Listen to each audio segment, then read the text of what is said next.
اس لیے کہ جب مسلمانوں میں بیٹھ رہے رسول اللہ کے پاس بھی آ رہے ہیں، رسول اللہ سوال کریں کہ مثلا آج کیا کام کیا تم، اگر سچ بتائے تو جو خرابی کی ہوگی وہ بتانا پڑے.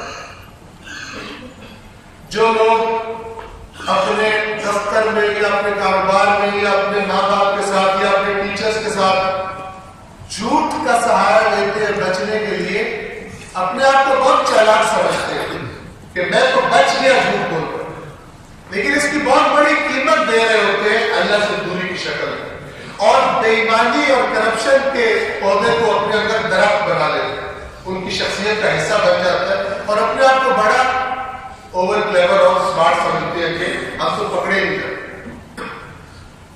اللہ کے نبی نے اس کی نفس پہ ہاتھ رکھا اور اس کو اس بات کا پابند رہنے کا وعدہ لیا کہ جس کے بارے میں اسی قرآن کی آیت سے آپ دیکھ لیں اللہ کے رسول جانتے تھے اگر یہ سچ کا پابند ہو گیا اس کے سارے اعمال کو خود ٹھیک ہو جائے.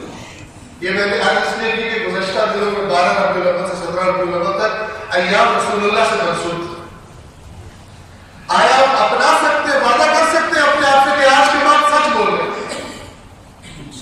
بیوی شوہر سے سچ بولے گی، جھوٹ بول کے اپنا کام نہیں چلائے گا، شوہر بیوی سے سچ بولے گا، بچہ اولاد ماں باپ سے سچ بولے گی، ماں باپ اولاد سے سچ بولے گی، ٹیچر سے سچ بولا جائے گا، اپنے جہاں کاروبار کرتے نوکری کرتے ہوئے سچ کے پابند ہو جائیں گے. یہ دونوں چیزیں اللہ عطیہ کرے گا. اعمال کی اصلاح ہو جائے گی، ہمارا معاشرہ ہوگا اور کرپشن سے خالی ہو جائے گا اور گناہوں کی مغفرت ہو جائے. ایک سباب پڑھی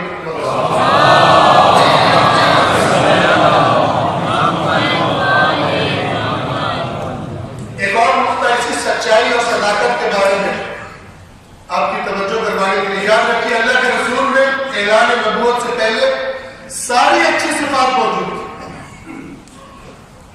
کفار مکہ معترف تھے، اعتراف کرتے تھے رسول اللہ کی صفات، لیکن اللہ کے رسول نے جب خدا کے حکم سے اعلانیہ دعوت دی مکہ والوں کو اپنی تمام اچھی صفات میں سے صرف ایک صفت کو ان کے سامنے رکھا اپنی بات کے اعلان سے دعوت اسلام کے آغاز سے پہلے، اور وہ صفت صداقت تھی. رسول اللہ پہاڑ پر چڑھے، جمع کیا لوگوں کو، کیا فرمایا اگر میں تم سے کہوں اس پہاڑ کے پیچھے دشمن کا لشکر تم پر حملہ کرنے کے لیے تیار ہے تو میری بات مان لو گے؟ اپنی صداقت کی طرف توجہ. یہ نہیں کہا دیکھو میں تمہارے غریبوں کی مدد کرتا ہوں، میں مظلوموں کا حامی ہوں، میں تمہارے درمیان جھگڑوں میں اچھے فیصلے کرتا ہوں. کسی عادت کو پیش نہیں کیا، صداقت کو پیش کیا. یہ اتنی پاورفل چیز ہے، اتنی طاقتور چیز. سب نے کہا کہ ہم نے آپ کی زبان سے آ کر جھوٹ نہیں سنا. تب اللہ کے نبی نے فرمایا قولوا لا الہ الا اللہ، تو پھر کہہ دو کہ اللہ کے علاوہ کوئی معبود نہیں کامیاب ہے. صداقت کو پیش کیا، صداقت کی طاقت. ایک چھوٹا سا تمثیلی قصہ اس پہلے خطبے میں بیان کر کے اس کو تمام کرتا ہوں. ایک بادشاہ نے اعلان کروایا کہ میں شادی کرنا چاہتا ہوں، جو مجھ سے شادی کرنے کی امیدوار چاہتی ہے خواہش کرتی ہے وہ فلاں دن محل میں آ گیا. دربار لگا، بہت ساری خواتین وہاں پہ پہنچ گئی. ایک غریب عورت تھی، ایک غریب ملازم اس بادشاہ کے، یہ تمثیل ہے یاد رکھیے لیکن توجہ فرمائیے. اس غریب لڑکی نے اپنے باپ سے کہا کہ میں بھی خواہش مند ہوں. اس نے کہا کہ وہاں تو اتنی امیر خواتین آئی ہوئی اور سر دھج کے آئی ہوئی، تیرے پاس تو کچھ ہے نہیں ڈھنگ سے پہننے کا، تو کس طرح جائے گی وہاں؟ اس نے کہا نہیں آپ سے اجازت چاہتی ہوں، آپ جانے اس وقت آسمانے میں کیا ہو جائے گا. اس نے اجازت دے دی، یہ بھی پہنچی. وہاں پہنچی، ظاہر بات ہے عمرا کی خواتین وہاں پر آئی ہوئی تھی، لڑکیاں جو اپنے بہترین لباس پہن کر. خلاصہ یہ کہ بادشاہ آیا اور اس نے ایک اعلان کیا. اس نے کہا کہ میں آپ کا ایک امتحان لوں گا اور اس امتحان میں جو سب سے بہترین جس کا نتیجہ ہوگا اس کو میں شادی کے لیے انتخاب کروں گا. امتحان کیا ہے کہ یہ آپ کے سامنے بیج پڑے، پودوں کے بیج، سیڈز، ان میں سے ایک ایک بیج اٹھا لیں اور ایک ایک گملہ پڑا ہے جس کے اندر مٹی موجود ہے، ایک بیج اور ایک گملہ اٹھا کے گھر لے جائیں. کچھ عرصہ تک اس بیج کو لگا کر اس گملے میں پودا اگائے اور اس پر پھول اگنے کے بعد یہاں پر واپس آ رہے. فلاں دن آپ یہاں پر آئے، جس کے پھول، جس کا پودا اور جس کے پھول سب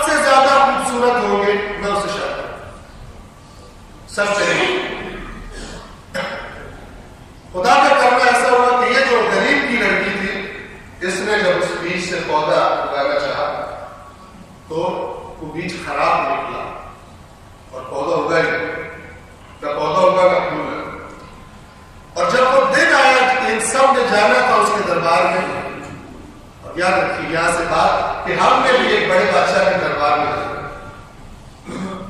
اور اس کے سامنے ہمیں پیش کرنے, اپنے ساتھ پھول لے کر آئے یا کانٹے لے کر آئے, سچائی کے پھول لائے یا جھوٹ کے کانٹے لے کر آئے, ایمانداری کے پھول لائے یا بے ایمانیوں کے کانٹے لے کر اس کی بارگاہ میں پیش ہو گئے جو اس کائنات کا بادشاہ ہے, اس رسول کی بارگاہ میں جس کو دشمن بھی صادق اور امین کہتے ہیں. آج ہم اپنے معاشرے کی مسلمان عادت ہے, توجہ فرمائیں. اب جب وہاں پر جانے کا دن آیا تو اس لڑکی نے پھر اپنے باپ سے کہا میں نے بھی جانا. اس نے کہا کہ تو کس منہ سے جائے گی, تیرا تو پودا ہی نہیں ہوگا. اس نے کہا میں نے تو کوشش کی ہے, میں نے اپنے پورے خلوص کے ساتھ پوری محنت کے ساتھ کوشش کی ہے, پودا نہیں ہوگا.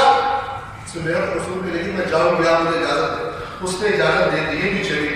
اب جب وہاں جاتی ہے تو دیکھتی ہے کہ بہترین پھول لے کر سب لڑکیاں خواتین وہاں پر آئی ہوئی, اس کا مذاق اڑایا انہوں نے تو خالی گنگا لے کر آئی کہ تم کیوں آئی. بہرحال یہ بھی ایک سائڈ پہ کھڑی ہو. بادشاہ آیا, اس نے باری باری سب کے پھولوں کو دیکھا, اس کے پاس دیا ہے اور کہا کہ آپ کا تو کوئی پودا ہی نہیں, پھول نہیں. اس نے کہا میں نے کوشش کی تھی, جو کام آپ نے کہا تھا میں نے اپنی محنت کی, کوشش کی, میری قسمت اگا ہی. بادشاہ واپس گیا اور پھر اس نے اناؤنس کیا, اور اناؤنسمنٹ یہ کی کہ میں شادی کر رہا ہوں اس سے کہ جو خالی گنگا لے کر آئے, جس کے گنگے میں کوئی پودا اور کوئی پھول نہیں. سب حیران ہوئے, احتجاج کیا, یہ کیا بات ہے, اس کو کیوں انتخاب کیا گیا, اس کا تو پھول ہے ہی نہیں. اور آپ نے کہا تھا جس کے پھول سب سے خوبصورت ہوں گے. تو بادشاہ نے کہا کہ میں بتاتا ہوں کہ میں نے یہ انتخاب کیوں کیا ہے, اس لیے کہ میں نے تم سب کو جو بیج دیے تھے سب خراب تھے, کسی سے پودا نہیں اٹھ سکتا, اور تم لوگوں نے وہ بیج بدل دیے. تم لوگوں نے جھوٹ کا سہارا لیا, فراڈ کا سہارا لیا, تم سب نے بیج بدل دیے. اس نے بیج نہیں بدلا, اس نے بےمانی نہیں کی. تمہارے پھول سارے کے سارے جھوٹ پر مبنی ہے, جھوٹ کے پھول ہے, اور یہ میرے لیے سچائی کے پھول لائی ہے جو تمہارے سب کے پھولوں سے زیادہ خوبصورت ہے. لہذا میں اس کا انتخاب کرتا ہوں شادی کرنے سے. یاد رکھیے گا روز قیامت اگر ہم نے خدا نہ خواستہ حرام طریقوں سے, حرام راستوں پر چل کر کچھ کر لیا اور اس میں سے کچھ نکال کر خدا کے راستے میں بھی دے دیا, مثال کے طور پر بے ایمانی کی بنیادوں پر اگے ہوئے پھول خدا قبول نہیں کرتا. انما یتقبل اللہ من المتقین, اللہ صرف متقین سے قبول کرتا ہے. قرآن کا فیصلہ ہے, بے ایمانیوں سے قبول نہیں کرتا. پروردگار عالم سے دعا ہے کہ اپنے آخری رسول کے صدقے میں جو صادق اور امین کہلاتے تھے, اور اس امام کے صدقے میں, چھٹے امام کے صدقے میں ان کا لقب بھی صادق ہے, ان دونوں صادقین علیہ السلام کے صدقے میں اس صفت صداقت کو اپنانے کی ہم سب کو توفیق عطا فرمائے. بسم اللہ الرحمن الرحیم. والعصر ان الانسان لفی خسر الا الذین آمنوا وعملوا الصالحات وتواصوا بالحق وتواصوا بالصبر.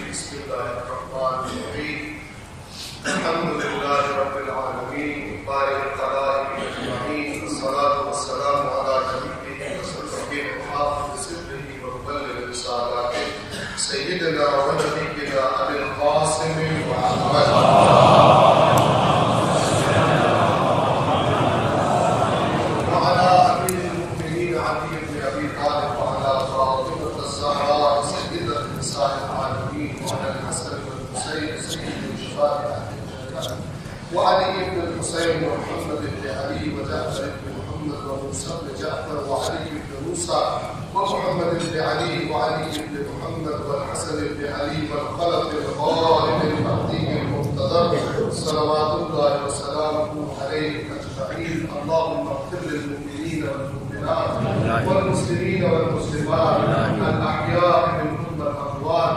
تابع بيننا وبينهم بالخيرات إنك مجيب الدعوات إنك على كل شيء قدير. صلاة الله.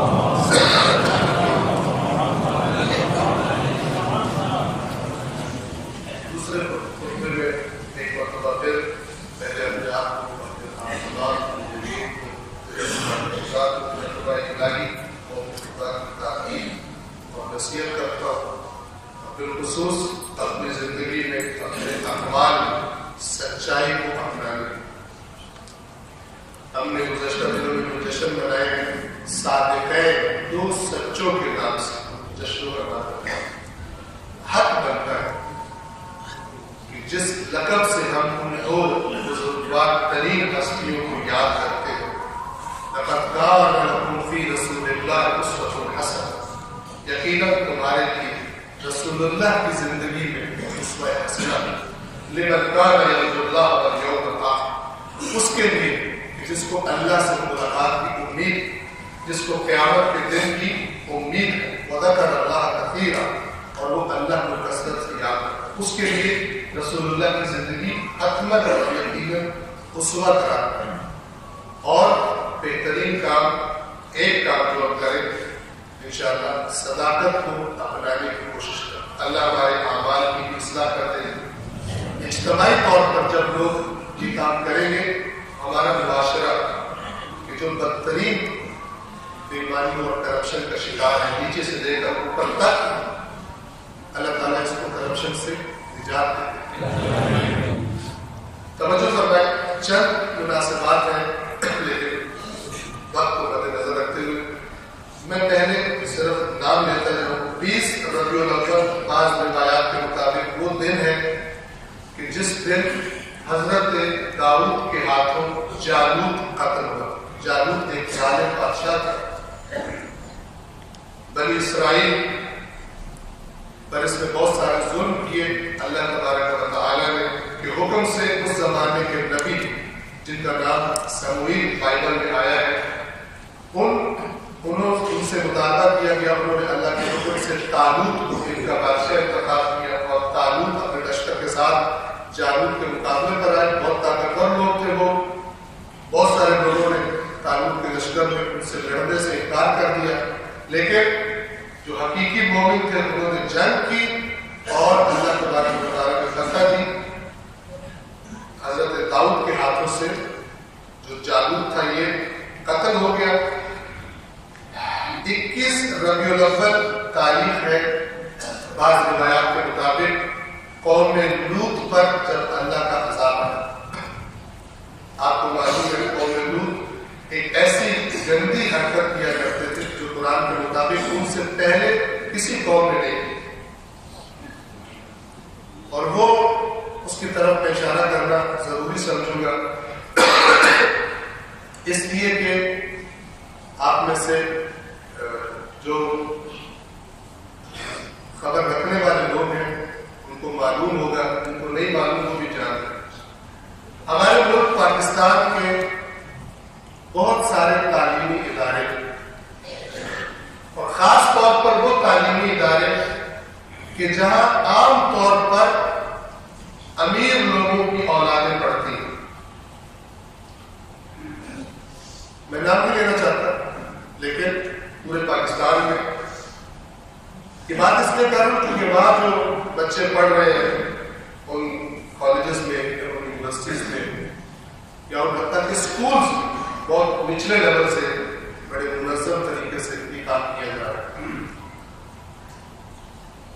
اس طبقے کو ان اداروں کو تعلیمی اداروں کو پہلے ٹارگٹ کیا جا رہا ہے کہ جن کے بارے میں معلوم ہے کہ یہ پاکستان کی مثلاً وہ طبقہ ہے کہ جن میں سے اکثر لوگ کل پاکستان کے امور کو سنبھالیں. باکثر لوگوں کے بچے, امیروں کے بچے, سیاستدانوں کے بچے, سرکاری افسروں کے بچے جو نظریات آہستہ آہستہ بچپن سے ان کے ذہنوں میں بٹھائے جا رہے ہیں. ان میں سے ایک خود ایتھیزم ہے، خدا کا انکار. کیونکہ کئی والدین ان سے ملتے ہیں، کہتے ہیں ہمارا بچہ او لیولز پڑھ رہا ہے، ایتھیسٹ. اس کے ساتھ ساتھ وہ سوال کہ جو ایک بچی نے مجھ سے کیا اور کہا کہ ہماری ٹیچر نے ہمیں بتایا، جو بظاہر مسلمان ٹیچر، کیا بتایا؟ اس نے کہا کہ قرآن کی تفسیر میں تحریف کی گئی. یہ جو کہا گیا ہے کہ حضرت لوط کی قوم کو اس لیے عذاب ہوا تھا کیونکہ وہ ہم جنس باز تھے، مرد مردوں کے ساتھ برا فعل کیا کرتے تھے. برا فعل ہے ہی. کچھ لوگ نیچرلی پیدائشی ایسے ہوتے ہیں کہ جن کو عورتوں کی طرف رغبت نہیں ہوتی، صرف مردوں کی طرف رغبت ہوتی. کچھ عورتیں ایسی ہوتی ہیں جن کو مردوں کی طرف رغبت نہیں ہوتی، جنسی طور پر صرف عورتوں کی طرف رغبت ہوتی ہے. یہ جو قرآن دیکھیں کام کیسے کرتے ہیں. میں اور آپ قرآن مجید نہ پڑھیں، ثواب بھی لیتے رہے، لیکن دشمن قرآن مجید کی وہ جگہ کہ جن کو غلط طریقے سے ہماری نوجوان نسل کو بتا کر ان کے نظریات کو خراب کیا جائے گا، اس پر کام کرتے ہیں. اور بظاہر مسلمان اس اساتید کے ٹیچر کے ذریعے سے بچوں کے ذہنوں میں ڈالتے ہیں. جس طرح کہ اس بچے نے مجھ سے کہا کہ ہمارے ٹیچر نے بتایا قرآن کی تفسیر میں لوگوں نے تعریف کی ہے. قوم لوط کو عذاب اس لیے نہیں ہوا تھا کیونکہ وہ یہ حرکت کرتے تھے. ان کو عذاب اس لیے ہوا تھا کیونکہ وہ ان کے پاس سے ایک راستہ گزرتا تھا جس سے تجارتی قافلے گزرتے تھے. وہ ان پر حملے کرتے تھے اور لوگوں سے زبردستی یہ کام کرتے تھے. اس زبردستی کی وجہ سے ان پر یہ عذاب آیا، ورنہ وہ پہلے سے یہ کام کرتے تھے، اس پر عذاب نہیں آیا. میں نے اس بچی سے کہا کہ بیٹا آپ نے قرآن پڑھا؟ کہتے میں نے قرآن نہیں پڑھا. میں نے کہا پورا یقین تھا کہ ٹیچر سچ بول رہے. قرآن مجید کی تفسیر میں نہیں، قرآن مجید کی آیات کا سمپل ترجمہ بھی اگر آپ نے پڑھا ہوتا تو آپ کو پتہ چل جاتا کہ عذاب کیوں ہوا. اس وجہ سے نہیں ہوا کہ وہ لوگوں پر حملے کرتے تھے، وہ خود یہ حرکت کرتے تھے. یہ میرے پاس آیات ہے، ابھی وقت نہیں ہے کہ میں وہ آپ کے سامنے پڑھ سکوں. سورۃ الاعراف کی آیت نمبر 80 سے 84 تک، سورہ ہود کی 78 سے 79، سورۃ الحجر کی 71 سے 73، سورۃ النمل کی 54 سے 56 اور سورہ عنکبوت کی 28 سے 29. حضرت لوط نے کیا کہا؟ ایک جگہ کو بتا رہا ہوں. اور لوط نے جب اپنی قوم سے کہا کہ تم وہ بے حیائی کرتے ہو جو تم سے پہلے کسی نے بھی نہیں کی، تم مردوں کی طرف رغبت کرتے ہو اور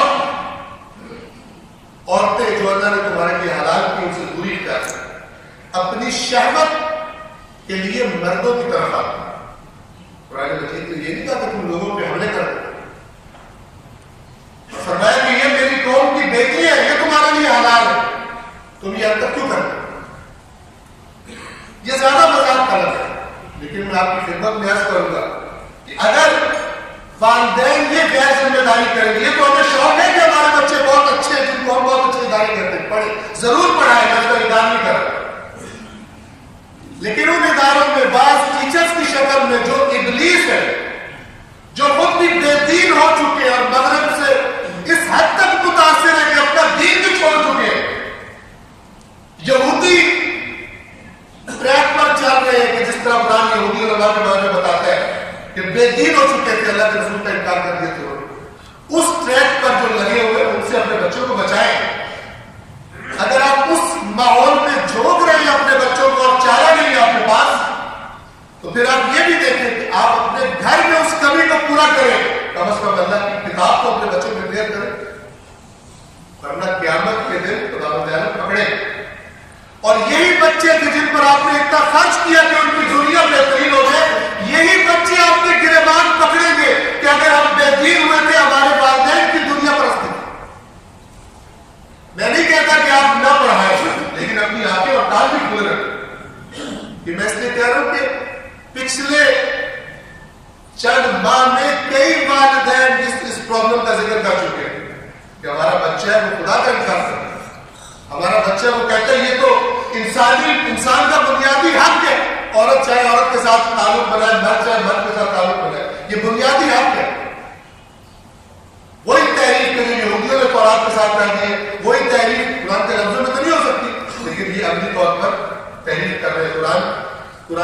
معانی میں تحریف کر رہے ہیں. اور چونکہ نہ ہم پڑھتے ہیں ہماری اولادیں پڑھتی ہے قرآن, ہم نے اس کو صرف بیاض کیا کرتے ہوئے ثواب لینے کے محسوس کر دیے, کیونکہ یہ خدا تعالیٰ کا عذاب اور سزا کہ دین کر رہے ہیں, لڑ رہے ہیں دین کے نام پر, لیکن خود دین سیکھتے نہیں. دین کے نام پر ایک دوسرے کے دست و گریبان ہیں, دین کے نام پر ایک دوسرے کو پھانسیاں لگوانا چاہتے ہیں, دین اور مسلک کے نام پہ ایک دوسرے کو جہنم بھجوانا چاہتے ہیں, لیکن دین سیکھنے پر تیار نہیں. رسول اللہ کی ناموس کے لیے مرنے کو تیار ہے, لیکن رسول اللہ کی صداقت کو اپنانے کو تیار نہیں.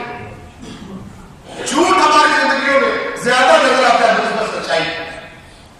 یہ دین خدا کو قبول نہیں, یہ دین خدا کے رسول کو قبول نہیں. اگر عملی طور پر دین نہیں اپنایا جائے گا تو یہ تصویر اور ورد اور وظیفے قبول نہیں ہوگی. یاد رکھیے, دین آیا ہے بنیادی طور پر میری اور آپ کی اصلاح کرنے کے لیے. میں خراب رہوں, میں کرپٹ رہوں, میں بے ایمان رہوں, اور میں سمجھوں کہ میری تسبیح اور میری زیارتیں اور میرے حج اور میرے عمرے یہ والے کام میرے ان کاموں کو کمپنسیٹ کر دیں گے قیامت کے دن, یہ بدترین دھوکہ اور فراڈ ہے. اس سے بچیے, اور اس سے وہ بڑے آرام سے بچ جائے گا جو ایک دفعہ بھی کم از کم اپنے دین کی تصویر اللہ کی کتاب سے دیکھ کے سوال پڑھی حکومت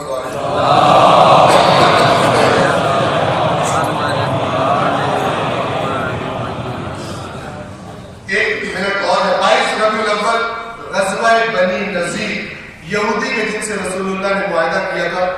بنو قریظہ, بنو قینقاع اور بنو نذیر کے 3 قبیلے تھے. اور آج کرتا رہتا ہوں یہ رسول اللہ کے آنے کے منتظر تھے, کو بتایا گیا تھا اللہ کا اپنے نبی آئے, لیکن کفار ایمان لے آئے جن کو یہ لوگ دھمکیاں دیتے تھے ہمارا نبی آئے گا تو پورے مدینے سے نکال دیں گے. کرپٹ ہو گئے. کیوں بار بار اس پہ تاکید کر, یہ کرپٹ سود خور تھے, بدکار تھے, اور ان کے پیسہ کھانے والے دین فروش علماء نے ان کو دین اپنی مرضی کا بنا کے دیتے ہیں.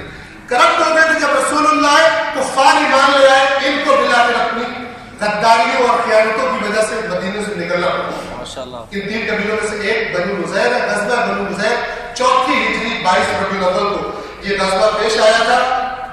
ان کی ایک برائی جو قرآن نے تذکرہ کیا ہے اس کی طرف اشارہ کروں گا.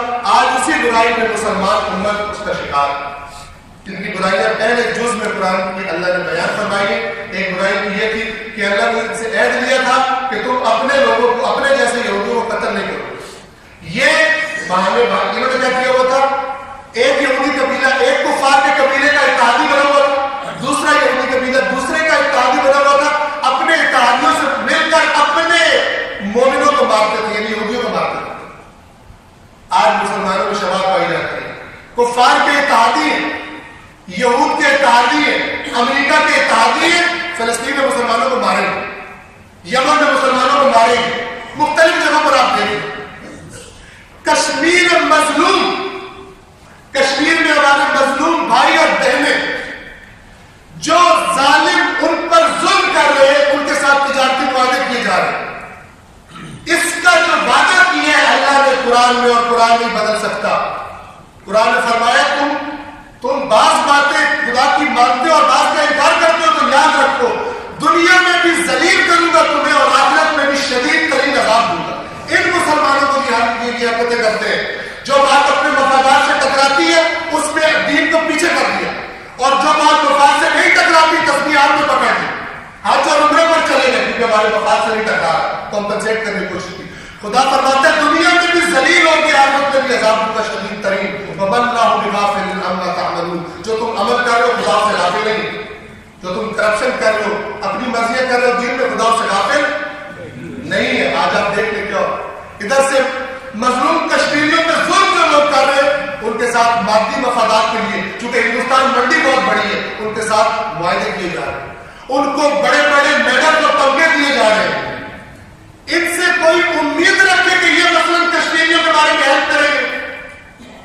کشمیریوں کو بھی اور ہمیں بھی اس راستے پر عمل کرنا پڑے گا جو قرآن بتاتا ہے, جو رسول بتاتا ہے, اور جو سب سے بہترین امام حسین علیہ السلام نے بتایا. اور وہ قیام کا راستہ ہے, وہ اٹھ کر کھڑے ہو جانے کا راستہ ہے, وہ سر نہ جھکانے کا راستہ ہے, وہ حقیقی دین پر عمل کا راستہ ہے. اور وہ تب تک ممکن نہیں ہے جب تک حقیقی دین ہم نے سمجھا نہ, سنے سنائے پر اتفاق کرنے سے کام نہیں چلتا. پروردگار عالم دین کو سمجھنے کی اور اس پر عمل کرنے کی ہم سب کو توفیق عطا بسم اللہ الرحمن الرحیم قل هو اللہ احد اللہ الصمد لم یلد ولم یولد ولم